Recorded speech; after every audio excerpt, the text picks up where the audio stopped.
This video is going to be a tier 5 loot showcase of some of the best tier 5 pieces that I have obtained during my leveling processes with Edge of Fate. Let this video serve as a god roll guide for 99% of the portal weapons, which includes as follows: Fireteam Ops, Solo Ops, Pinnacle Ops, Crucible Ops, and Kepler.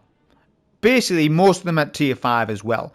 So let this video be a cross-reference type of thing. You can look at my video and say, have I got the roll for this weapon, yes or no? And you'll get the answer directly from me. I won't beat you around the bush with it. I'll tell you, this is what I desire from these weapons, right? So if you like what I do in the game, then you should like the weapons that I desire, because those weapons are what make runs, right? It's all about the weapons. It really is. So just remember that. I've got 99% of what I desire from the portal. I basically got it. There's maybe only 1 or 2 weapons I'm missing where I could, get a better roll or whatever, or better rarity and stuff like this. Before I get on the video, just 2 major things that's happening this week. Number 1, Ash and Iron update for Destiny 2 is happening tomorrow. There's going to be fresh portal loot. There's going to be Prime Engram buff. There's going to be drop buff. There's going to be a leveling buff. There's going to be weapons buffs. There's going to be a new exotic mission. There's going to be the Plague Land activity, which is not Seaver, but it's there. So there's going to be a good busy week for Destiny 2. But not only that, there's going to be Borderlands 4 launching on Friday. For some people, it's Thursday. This week, it's a big deal, is this, for Borderlands 4.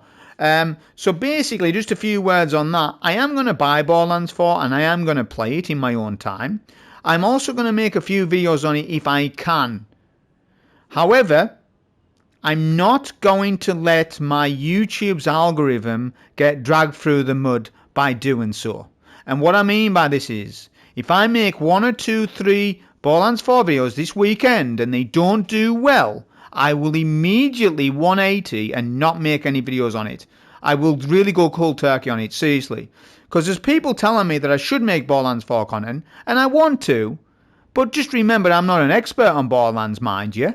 I'm an expert on D2, yes, I played it for a lot of years, but Borderlands I'm not. I'm probably more of a casual in that game, to be honest. Everything takes learning. But what I'm saying to you is, I'll give you the content as long as you watch it. If you don't watch it, you won't see it, and that's really how it is. So I'll try my best, but remember, Borderlands 4 is going to be oversaturated this week. There's going to be thousands of creators making videos, streaming it. It's going to be a hot topic this week, Borderlands 4 is. It really, really is, because it's given players what we want. And Destiny 2's not giving us exactly what we want.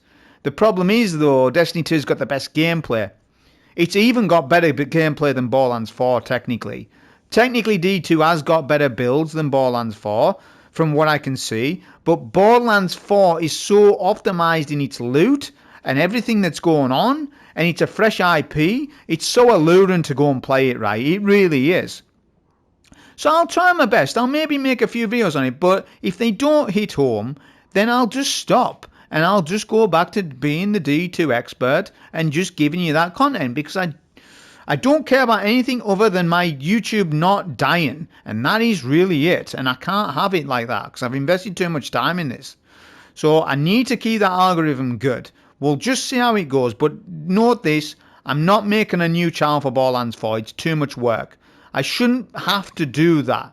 There's no way I'm doing that in 2025. So I'll try and do it on this channel, try and make it work. We'll see what happens. If there's no audience for it though, I'll just 180 on it. We'll have to see how it works, because I've seen this time and time again. A new game comes out, and we try to make it work. I've done this loads of times, and it just doesn't work. Let's go back to D2. And that's just how it plays out. It's just how it ends up playing out. But we will see. Here's the global release times for Borderlands 4 on screen. Look for your time zone. Look at this, PC loyalists are getting it on Thursday at 5 PM dinner time. They're getting it, tea time. They're getting it tea time in London. Those London PC players, I'm fed up of them.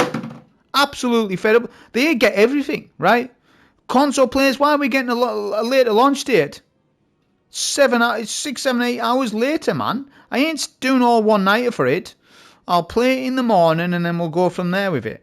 So anyways, that's your Borderlands 4 information. Let's get on to the actual video, right? So like I said, I was going to cover every single portal weapon, and that's what I'm going to do. So if we just bring up... So if I bring up the engram, right, always click on this. I think people don't realise you can click on engrams. And make sure you do this next week, because Ash and Iron's updating the loot pills. So, solo ops and fireteam ops, their loot pill is all the same. And it has the same armor set. This is also changing tomorrow. So these are your fireteam ops weapons. Okay? And that solo ops is the exact same. Pinnacle ops has its own unique loot to it, dedicated to it. Let me show you it again. For this one. So look, it's slightly different with a different armor set as well, of course. But these are different. Okay? And then we go to Crucible, which is smaller, may I add, but it's a combination of fireteam ops and Crucible together. If I just show you this. So you can see there's three added. These three weapons are Crucible weapons. And then you've got a few fireteam ops scattered in there, right? To beef it up, I guess. With a different armor set yet again. And I'll cover Kepler as well. Okay?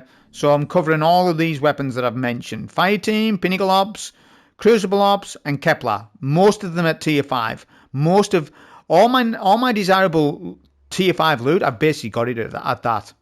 I'm missing maybe one or two rarities and, you know, this perk or that perk. But I've literally got everything I need from this Edge of Fate saga. From the portal. So Fireteam Ops first. Let's cover it. Bow first. Mercury-A is a kinetic high-impact longbow. This is a wish ender in legendary form.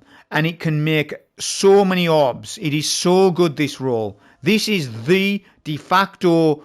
most incredible roll you can get on this bow. The reason why people are not using it is because I'm into Retrograde.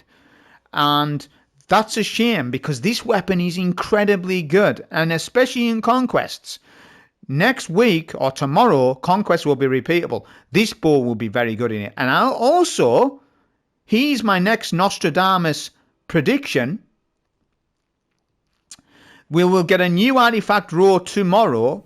And I believe... the new row will have bow on it as a champion mod. Reason being is because they're bringing Trinity Girl. Trinity Girl is going to be an Edge of Fate featured weapon. When Bungie does something, there's something behind it. So why have they put Trinity Girl? Why is it so random? Why? Well, because there's probably bow mods for champ tomorrow. That's my prediction. Let's see if I'm correct in that. But what I'm saying is, if there is a champ mod for bows, Mercury is going to be much more useful if it is.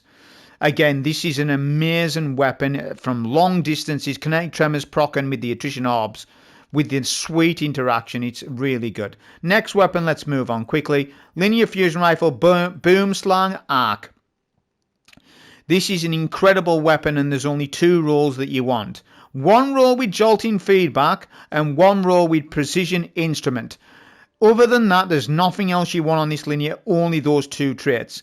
In the first column, if you're doing solo endgame content, field prep goes on. Why? Because look at the ammo generation. I get 50 ammo generation stat from field prep. Do you understand how incredible that is in this today's weapon ammo economy? That is an incredible perk, that.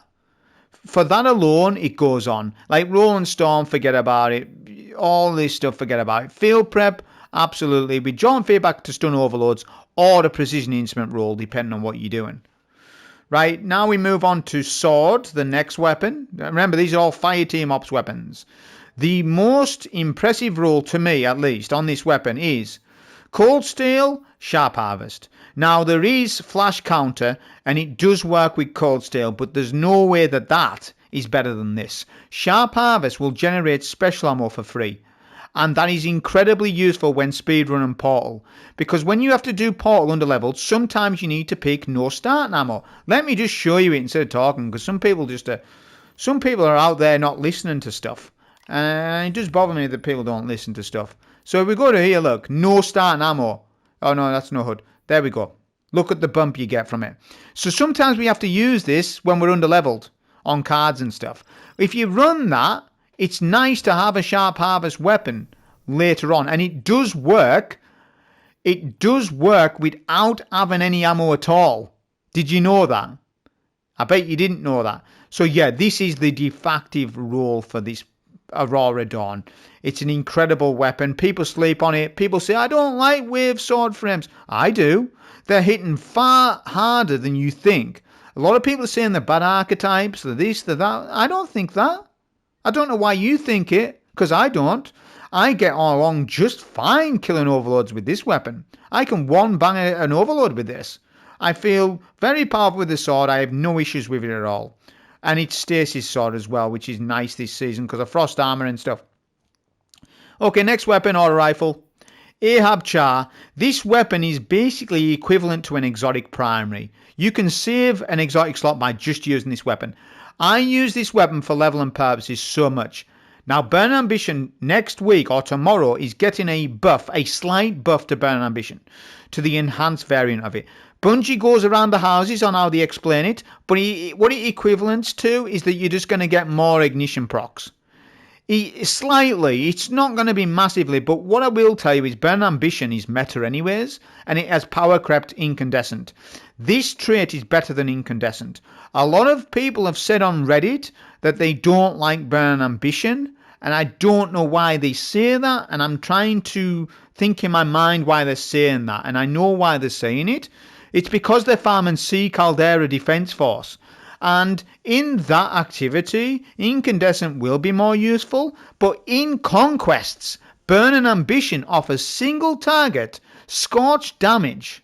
This is an incredible trait. It's as good as jolting feedback, in my opinion. It doesn't even need a solar build to combine with it, but if you do combine a solar build with it, it gets it even better. This is literally one of the best weapons in the game at the moment, and I know it because it carries me in endgame content, -40, -50 content. This is the best roll on this weapon. And you need Hail Clip on it, definitely. Hail Clip is too powerful in the game. This helps you to stay alive. It's an incredible roll. That's basically what I have to say about the auto.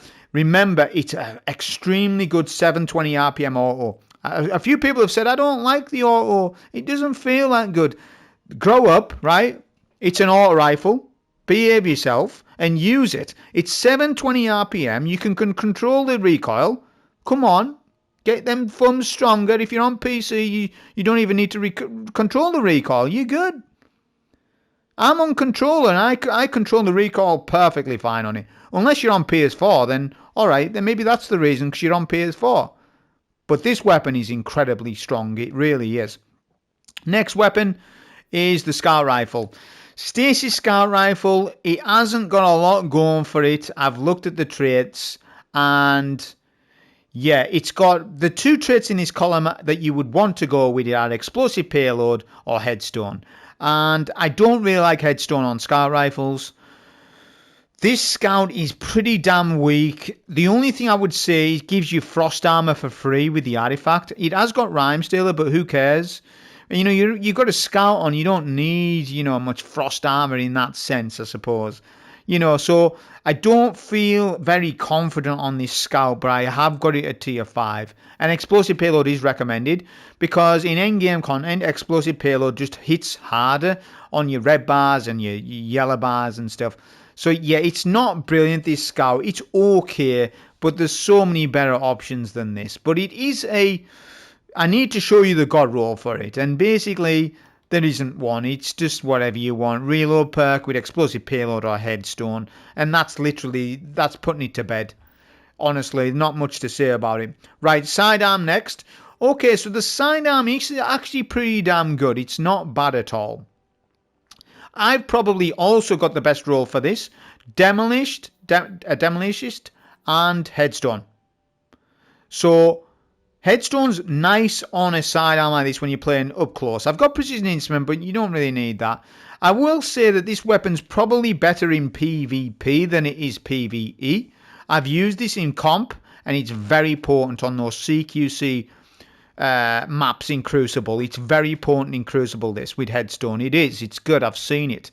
So I think it's more of a PvP weapon than it is PvE, but I'm showing you the roll I've got on it, and it's pretty good. But again, the kinetic slot is very hindered because there's so many good options, better options than this, but I've showed you the roll. And finally, for Fireteam Ops, the Sniper. Shoreline, Dissident, whatever it's called. Why are they coming with these names, eh? Just call it Shoreline. Dissident. There you go. Triple tap precision instrument. That's basically the best roll on this. I don't see any other roll matching this. In actual fact, this sniper's pretty good. I was using it in Mythic and Fabled content on Kepler against the Cyclops bosses and stuff, and it was hitting quite hard because it's got the Edge of Fate bonuses and stuff. So this sniper's pretty good. All I will tell you is it's not very good for Speedrun and Portal, and we haven't come up a lot of cases in Edge of Fate where we've needed snipers a lot. Only on that Cyclops boss have I felt like I needed a sniper on. So this sniper's good. There's just no bosses to kill with it. That's the problem with it. But triple tap precision instrument is the way to go, absolutely, on this. Okay, so now that is Fireteam Ops covered, we now come to Pinnacle Ops, which that's going to be revolving, first of all, the Solar Bow. Now, I have only got this at tier 4. I have got it at tier 5, but not the role I want. What you're going to understand between tier 4 and tier 5 loot is that if a tier 5 weapon does not have a god roll on it, it's no good. You would then need to rely on your tier 4 one. So you've got to wait. Traits are more important than rarities. Do we understand it? The traits are more important than tiered. Even if you do get extra damage and all that stuff. But obviously they're changing how that works tomorrow. But anyways, same thing, Burning Ambition. All day Burning Ambition on this weapon. With, I think, some sort of reload perk here. Because this bow is sluggish. It's a precision frame bow. It's almost as similar to Mercury-A. But the thing about Mercury-A is it's got much more impact. Let's see the impact on this. Hang on, I'm thinking on the run here. It's got 92 impact. It's only at 738 draw time. And this has got 612 draw time and nowhere near the same impact. So this bow's okay. I think it's pretty good. Again, because there's no bow champion mods, it's suffering because of it. That's what I feel about the bow. But I do think the bow's pretty good. It just needs to be at longer ranges where it's good and effective. But yeah, you really need a roll with draw time, I think. And you really need the right stuff to reduce that draw time. I think you can get it less than 600.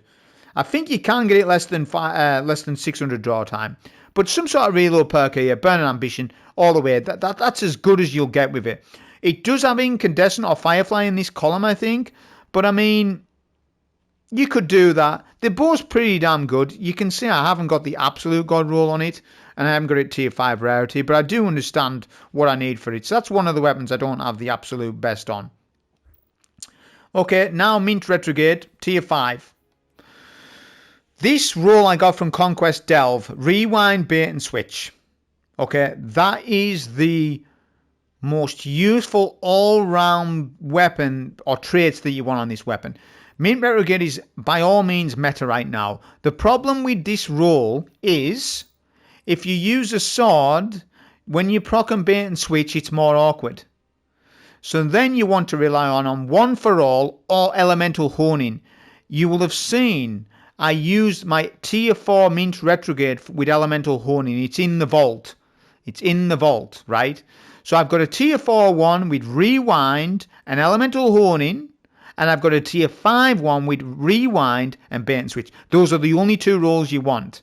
Rewind rounds will proc off individual bursts from Mint Retrograde, meaning that you never reload. You will never reload with Retrograde with rewind on. There is Envious Arsenal, there is Chain Reaction and all that stuff that grants more ammo generation. But for this it doesn't matter, because look, what did I just tell you about before? Sharp Harvest will grant special ammo. It's perfect pairing with Mint Retrograde. Do you understand me now? So it doesn't matter about ammo generation stat. If you've got a strategy for your ammo, the ammo generation stat doesn't matter. What matters is damage, reload. Damage, reload. That is all that matters on this gun. You are throwing if you use any other trait. I'm being serious with you now. You know, you need to farm Portal tomorrow. Are you going to use your chain reaction Mint Retrograde? Because if you are, you're throwing. I won't have you do that on my team. We'll be having a word in the corner about this later on. Rewind, bait and switch, and that is it. Or elemental honing. Argument slight for one for all, but only slightly. Okay, now come to the next weapon, Lionfish. I've got 2 rolls on this. The 2 rolls I recommend is Reconstruction Chill Clip, Reconstruction Control Burst. You want a damage version and a chill clip version. Chill clip is pretty nutty on Lionfish. This is your new Riptide. This fusion rifle is insanely good. Rapid fire frame. It's just such a fantastic fusion rifle. I haven't got a tier 5, but I've got a god roll on tier 4. I do have another tier 5 roll, but it's not the correct roll. Yeah, I'm very particular about the traits. It must be correct. Reconstruction Chill Clip or Reconstruction Control Burst. Those are the rolls on Lionfish. It's literally straight down the road with this. It's not complicated to build a good Lionfish, and that's basically what it is. Okay, now we go to Mountaintop. Yes, Mountaintop, I said it. This is Mountaintop, right? This is an insane weapon right now, and people are not using it, and you should be. It's an incredible weapon. I've only got it at tier 3. Yet again, I have it at tier 5, but not the god roll. The god roll is as follows. A spike grenades, reconstruction with either frenzy or Ripper's Tiv or elemental honing. But Ripper's Tiv especially is very good because it gives you that massive damage bonus and you can extend the timer on it. It's an incredible perk is this. I like this one the best. I would run elemental honing on prismatic builds and I would run frenzy from time to time as well. But ultimately, these are the 2 traits I want. This is perfect. The only thing that's bad about it is that it's the wrong tier. If I had this at tier 5, I would be a happy man.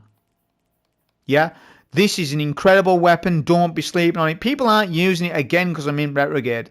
We are in a problem right now. Honestly, it's too much of a problem is in Retrograde because when you talk to people about god rolls, they keep throwing that at you in your face. Why would I use this when I've got Retrograde? And I don't like that because maybe Bungie should tone it down a bit because I don't want me to just use this till Renegades, right? It's been extremely fun and I don't want Bungie to nerf it. But by Renegades, they definitely will nerf it. There's no way they keep it like this. But they shouldn't kill it. I just think they should tone it down 10-20%. It's a little too powerful because then the game is monopolized by Mint Retrograde and we don't want that. We don't want it. We've got other beautiful weapons in the game. Where it shouldn't be like that. Okay, heavy grenade launcher. Where is it? Outrageous Fortune. I don't have the 10 out of 10 roll, but I have a decent one. Spike grenades, envious arsenal, and explosive light. This is a damn good roll. Bait and switch would be better than this, but I haven't got that tier 5 envious arsenal bait and switch spike roll. But I have got this. So this is the second best roll on the weapon. It's the second best. Yeah, this weapon does incredible amounts of damage. It's a very good weapon. It really is. Not very good for speedrun and portal though. A sword is much better. But if you do need a heavy GL, then this is one that you can rely on for sure. So you've been told the god roll for that. That again is very simple. Now we come on to Crucible Ops. So Crucible Ops has 3 weapons. It's got a solar pulse rifle, stars in shadow. It's a solar primary. We are in a solar primary meta with radiant shrapnel on the artifact, which gives you radiant. This is an incredible weapon. It's maybe not quite as good as Ahab Char, but if you're in endgame content and you need to fight from a little bit of a longer distance, Stars in Shadow is a bit better at longer distances. Same roll, heal clip, burn ambition, heal clip, burn ambition. It is a very good, consistent weapon. It's maybe not fancy, but it does the job, and I've used it I've used it a few times. Not maybe this particular rarity, because I had it at tier 4 for a long time. It was only recently that I got it at tier 5. Plus, it's got Wildcard. Wildcard's a nice little origin trait, is that. It's nice just to run that actually on there, to combine with this, with Burn Ambition. It's a nice little weapon. There's nothing wrong with Stars in Shadow at all. I've tested it in PvE, seems fine. Okay, sidearm rocket. Rocket sidearm. Returned memory. So return memory, the god roll right now is heal clip redirection. However, this weapon also gets incandescent and it gets burn and ambition as well. Redirection is doing incredible amounts of damage with tenacity, and it's just stacking with Temporal Blast. I haven't got it on this one because I only just got it. Temporal Blast stacks with Redirection. Now, after next week, we'll have to see how this works. But right now, Redirection stacks with Temporal Blast and does massive amounts of damage. So this might change. I might need to go back to my Incandescent or Burning Ambition role. But those are the roles you want. Heal Clip, Redirection, or Incandescent or Burning Ambition. Those are the roles. Again, it's got Wildcard, but Tenacity is good on this weapon as well. Damage bonus, extra damage. And finally, there's a Void Shotgun. There's a Void Shotgun called Pure Recollection. And this is the only weapon that I haven't actually farmed. The reason why is because I don't need to really. It's a Void Shotgun, Heavy Burst. And I've got another Void Shotgun from Edge of Fate gear anyways. I'm going to show you in a minute. This is literally the only weapon that eludes me as a role. I did have it, but I deleted it because it was rubbish, the one I got. So there is that. But I don't think you need it because there's another better weapon coming up anyways. So there's that weapon. There was one weapon that I've missed. Let's see who noticed. Now I'm going to quickly go on my vault. Oh, screenshot his vault, quick. Screenshot his vault. Strand Adaptive Frame SMG. This is from Fireteam Ops. This is basically the role I want on it. Swashbuckler, Proximity Power. This is for melee based builds. Probably more prismatic melee based builds. Or maybe even a bit of Strand Wishful Ignorance and stuff. I like this. I like this role. The only two roles I'm considering on this SMG is Surrounded or Swashbuckler. That is it. And then maybe a Proximity Power because I would rather this SMG was centered around melee based stuff. Same thing, this SMG is very good, it's very powerful, but again, Mint Retrograde is too powerful in the kinetic slot, so people aren't running it because of Mint Retrograde, but it's very strong. Alright, that's all of it covered. Now it's Kepler loot. Yeah, there's tier 5s in my loot as well, in my vault as well. There's millions of tier 5 in that vault. I haven't got time to show you it all. I can only show you what I can show you. So Kepler loot. So let's start with that. We've got a kinetic auto rifle to start things. Giver's Blessing, an incredible weapon. The best role, in my opinion, on this is rewind rounds with kinetic tremors, with an option for shooter loot if I need it, but I am actually just using it for this. Because you're going to keep proccing rewind, to keep proccing kinetic tremors, and you're just going to, this is good for ball charge Titan builds and stuff, for its single target damage, you know, your Solar Warlock and stuff like that. It's a very good weapon, it's consistent, it's an endgame auto rifle. This is as good as it gets for a 720 RPM auto, this is as good as it gets. And it gets a micro homing rocket built into it. That is also very good. More about that in a minute. That's the best roll on this. There you go. Giver's Blessing covered. Now, last Thursday, Pulse Rifle. This is more PvP. It's very potent in PvP, this weapon. But in PvE, it will have a place, and the rules that I would suggest to you are, first column, either demo or strategist. Demo or strategist, depending on your build. And then on the second column, either elemental honing or frenzy. And that's literally the role you would want on it for PvE. Again, no one's using it because of Mint Retrograde, but I have told you what role you would want on last Thursday if you was to use it in PvE. But it is better in PvP for sure. What else have we got? Okay, I'm going to cover the Scout last. Shotgun. So this is why I didn't farm the other Crucible Shotgun. It's because I've got the best role on Precipal. 1-2 punch, swashbuckler. This is the role I want on this. That'll work for Lightning Surge prismatic builds, Consecration Titan, maybe some Hunter melee builds, Grapple melee builds, all sorts of things you can do with this shotgun. It's very good. Double stack and buff. I like, or will end up liking this shotgun. Okay. And what else have we got? We've got hand cannon, same thing. Solar primary, look, who would have guessed? Heal clip, burning ambition, yet again the same thing. Because it's just too damn strong. All red bars and yellow bars and orange bars are much more tankier in mythic difficulties and minus 40 portal activities. So burning ambition's value goes up in those activities. So this hand cannon is actually very good. I've used it before. I like it. Some people have said it's weak, but I don't think so. I think it's very strong. You know, I do. I think it's very powerful hand cannon. And it's probably my most used hand cannon in Edge of Fate. Or one of them. Okay, so now you've had that. And finally, for the Kepler machine gun. Where are we at with this? There we go. Ulterior Observation. Best roll on this, hands down. Extended mag, subsistence, kill and dally. That is the roll I want on this, and that's the roll I've got. I love this weapon. I think it's fantastic. Frost armor weapon, because you get it from the artifact.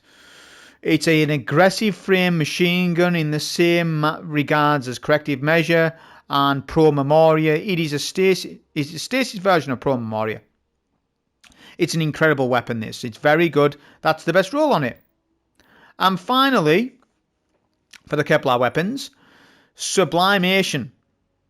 Right. This weapon's still bugged as of right now. If we call it a bug, right, I don't know how to call it, because I don't know, I guess it is bugged. So I made that video 2 weeks ago now explaining that this was a rocket scout rifle, and it basically is. The reason being is because exhaustive research, the Hohmann micro rocket will stack with your traits on your weapons. Redirection got a massive rework and is now the best primary trait in the game. And if you have times 30 stacks with Temporal Blast and you hit a boss with this, you will one-shot champions and do incredible amounts of damage. I have already showed you this. People are in denial about it and they still think I'm lying. It's there for you. The video's out there. I don't need to prove nothing. I've already showed you it. This scout is an incredible... It's the best scout rifle in the game. Legendary. Not exotic, but legendary. Yes, it's the best scout rifle in the game. Redirection makes it the case, and it stacks with the micro rocket. And it's the only Kepler weapon that is a scout, which it automatically makes it the best scout, because it's got this trait, and it's stacking with redirection. Temporal Blast is to get a nerf next week, so we don't know exactly how it's going to be. But I'm telling you, this scout has been melting bosses, and some of you have been sleeping. I don't know where you have been with it. You've missed out on this mini meta. You've missed out on it. I don't know what to tell you. I tried to give you the information, but some of you just wouldn't take it. Alright, now for the random weapons, we're going to cover a bit of comp, a bit of trials, etc. And some events. So, this weapon here, Solemn Remembrance. This is the best PvE roll on this hand cannon. Headstone, Firefly. Because the Firefly will explode the headstone, doing increased shatter damage around the ads.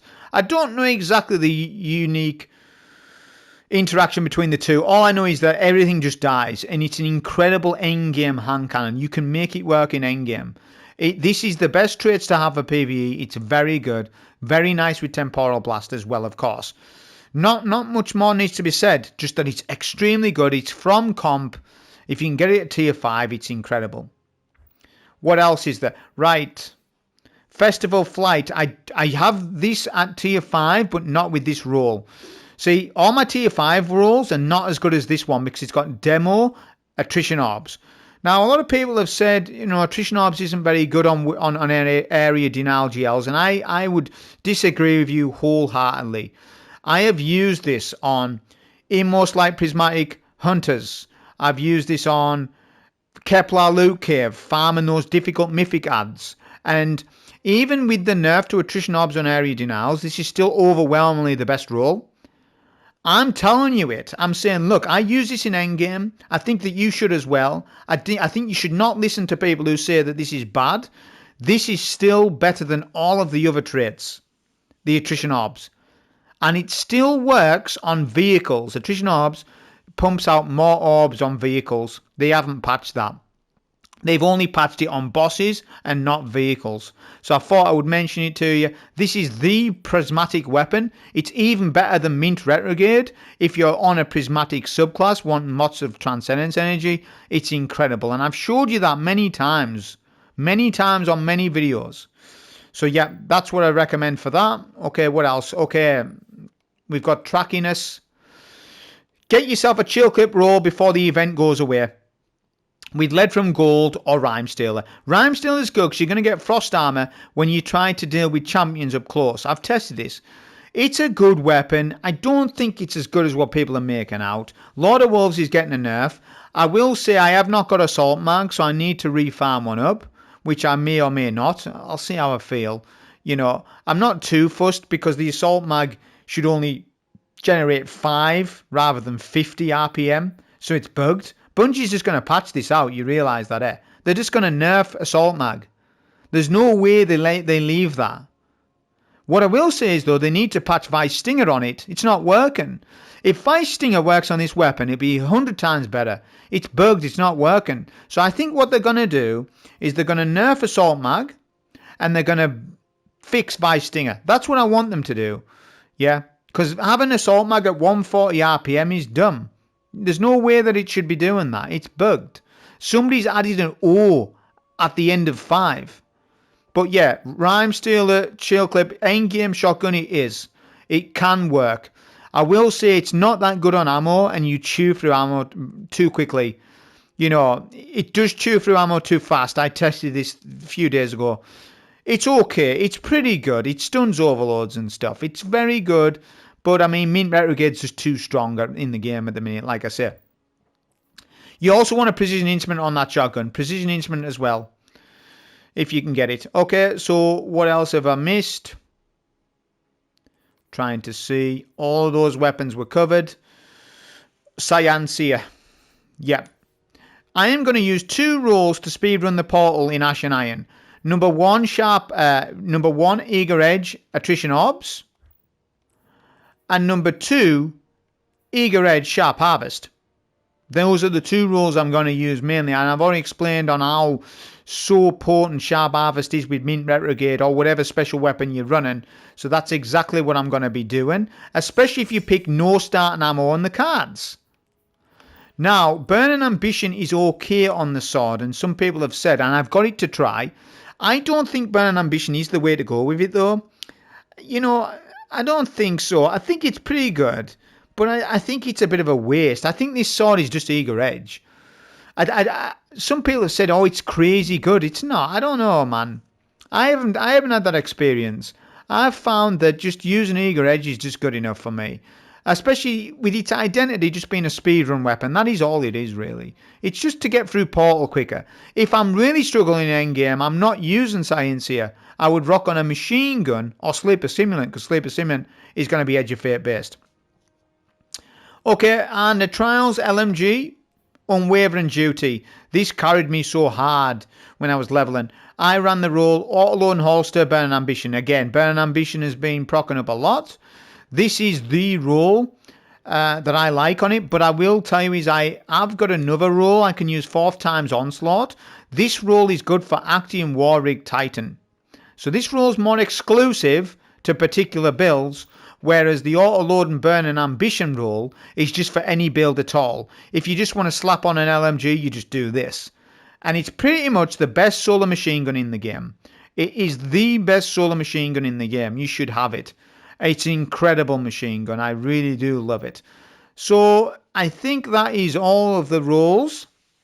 Kind of reminder, don't use Slammer next week. You're going to lose Edge of Fate scoring. You need to just be popping that in the vault. Boom, that's what you should be doing to it. And you have Syanceia as your Eager Edge role. So that's what you should be doing. Oh, I've missed out Yeartide. So Yeartide, Solar SMG, would you believe it? Heel Clip, Burn Ambition. But sometimes I'll do Incandescent. Sometimes I'll do Incandescent as well. Depends if there's, you know, what we're up against and stuff. But Burn Ambition is just overwhelmingly better than Incandescent. For endgame content. For low to mid content, Incandescent's maybe a little bit better on the ad clear basis. And we know that. But like I say, I go back and forth between these two on what we're doing. Yeartide's extremely good because it's got text balance stock. It just melts. It's probably one of the best primaries in the game at the moment. I go back and forth between that and the Ahab Char. Ahab Char is used when I'm up against longer distances. And when I'm in tight-knit, close CQC rooms, I use Yeartide. That's essentially what I do. Right, that's weapons covered. This video is going to be way longer than I anticipated, but hey, I'm covering all the god rolls here. I'm covering 25, 26 god rolls in one video. Okay, tier 5 armor. This is just a showcase of what I've got. There's more loot in my vault. So I've got a tier 5 specialist PC. I'm showcasing my specialist setup here. Tier 5 lustrous set. I mean, don't worry about origin traits and all that, because we're in a problem actually, I'll tell you that right now. That we're in a problem now. When you get to tier 5 loot, because most of you haven't got it yet, you're in a trouble of burning through mats very quickly. Look at my enhancement prisms. I've got so much tier 5 loot in my vault, I can't masterwork it because I haven't got prisms. So you're burning through so many prisms and so many ascendant shards to do tier 5 loot. So I can't showcase all the builds to you because it's not masterworked. Half of it's in the vault, unmasterworked. They need to rework the materials. There's no way it should be like this for tier 5 loot. You're burning through prisms so much that it's been the most costly I've ever seen it. So I just thought I would state that. So yeah, just to showcase some loot. Tier 5 specialist, superclass weapons. I've got a Paragon melee superclass specialist, ion adapter, superclass weapons, and a superclass weapons specialist piece. They're all different armor pieces, which means I don't take advantage of any of the armor sets. Obviously, I've got some armor sets on that I don't want. But obviously, like I've told you, the masterwork cost of all these armor pieces, which we're already at 5, 6, 7 different armor set bonuses. Yeah, to masterwork all of that's going to take you hundreds and hundreds of ascendant shards. Hundreds to get all the sets of everything on every character. You understand? Another tier 5 Paragon Last Discipline, melee grenade super, lustrous helm, melee super weapons, tech sec, melee grenade weapons, ion adapter, grenade super weapons. Look at this tier 4 loot though. I've got some very good tier 4 loot. So like you look at this, a Grenadier Tech Sec, Grenade Superclass. That is very good roll for tier 4. It's nearly as good as a tier 5 and costs nowhere near as much to invest in. So the difference between tier 4 and tier 5 is only a little bit. But the problem is Destiny 2 players want closure, and I've told you this. It doesn't matter what we say to people. Destiny 2 players will want the highest rarity no matter what. Even if it costs more materials, they'll still go out of the way to get it. Because that is the psychology of a D2 player. It's literally as simple as that. They're not going to just settle for tier 4. They're going to want eventually tier 5 to experience it, and that's just it. Even if it's a 5% gain, it doesn't matter. They want to see 5 gold stars on their thumbnails of their armor pieces. That's literally what it is. Yeah? So I hope you understand the thing with tier 4 versus tier 5 armor. Yeah, tier 4 armor is going to be good enough, but players want more than that. Yeah? So what else we got here, right? Tier 5 melee grenade super arms, specialist Aeon renewal, superclass weapons, Aeon renewal, grenade super weapons, good rolls, Aeon renewal, grenade class weapons, sort of slightly similar. Last discipline, grenade super class. Bushido is very rare in the game right now. Grenade class and weapons. We come down to chest plates. I've got more in the vault. Paragon, melee grenade super. Paragon's always good. Melee super class. Chest plate lustrous, which is now rare because Solstice is gone. I've got a ion adapter, melee class weapons. Last discipline. This is a infusion fodder. Health stat is a dead stat in the game. Melee super class. Paragon. What else we got? I've got a God Roll tier 4 melee super weapons for Bushido. Aeon Renewal, grenade class weapons. Ion Adapter, melee grenade super. What other tier 5? Grenade super class, grenade earpiece. Tech sec tier 5 is very rare in the game. Grenade super weapons. What else have I got? Class items, tier 5 melee super weapons. Lustrous. Lustrous again, melee grenade weapons.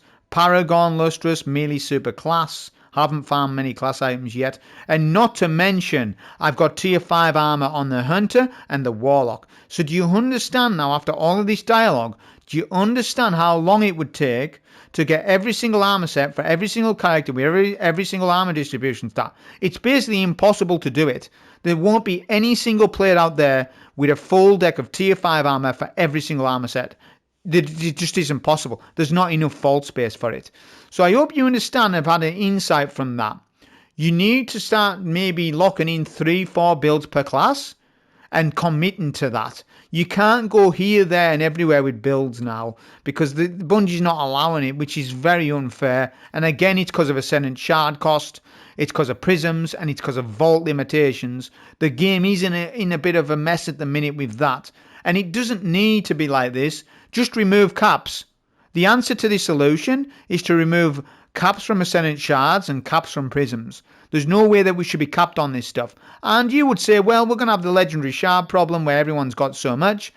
The problem with that is it's meant to emulate an online MMO, and capping us at 30 in this day and age is not enough for Ascendant Shards. If there needs to be a cap, it should be 200. Yeah, all of these materials need looked at and researched on how many we need. 30 is nowhere near enough for what we need. And not only that, unstable cores. I had 500,000 unstable cores only 2 weeks ago. Now I'm down to less than 200k because use lot have been asking me to do different builds like Icefall Mantle. So when I looked at Icefall Mantle, I needed to do masterwork a full armor set, which cost nearly 10 Ascendant Shards or whatever. Maybe more than that, right? Just to do one build. So on one hand, you lot want me to do all these builds, but on another hand, I just haven't got the Ascendant Shards for it. You know, all of the builds, it requires so much of you, man, and it's just because of how the endgame mats are working. There's ways and means to farm it, but that would mean that you would need to play Paul over and over and over. Even if you're max light, you need to keep playing over and over and over and over to get the mats, to then make a new build and make a new build and make a new build. Do you see the problem here? Anyways, that's the build on this. It's probably much longer than what I anticipated. Hope you enjoyed. Thank you.